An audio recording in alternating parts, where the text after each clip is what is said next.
So last week, my neighbor Dave, who I barely know except for the fact that he owns a suspiciously large collection of garden gnomes, asked if I could water his plants while he went on vacation. He handed me a key and a list that was longer than most restaurant menus, complete with specific instructions like misting the fern and singing gently to the succulents. I figured, sure, I have a green thumb, well, more of a green pinky, and how hard could it be? Besides, Dave promised I could help myself to his fridge, which, judging by the number of energy drinks I saw him carry inside, seemed like a good deal. The first couple of days went fine, but by day 3, I noticed something odd about the plant by the window. It was a little too glossy, a little too upright, and, most suspiciously, its leaves seemed to repel water like a freshly waxed car. But I didn't want to risk letting it dry out, so I doubled down, giving it an extra spritz every time I passed.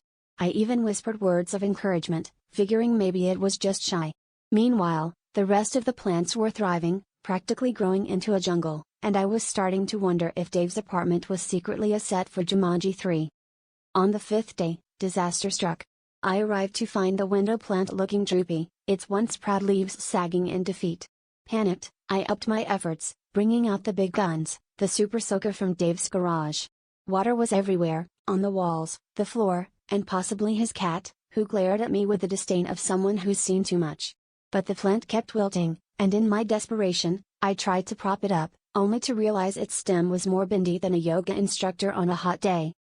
That's when I noticed the sticker on the underside of a leaf, made in China, 100% plastic. I had spent a week overwatering a fake plant, and in my enthusiasm, managed to water off half the paint. When Dave came home, he just stared at the sad, soggy pile and said, "Next time, maybe just stick to the fridge." I guess you could say I finally learned the difference between a green thumb and a dumb thumb.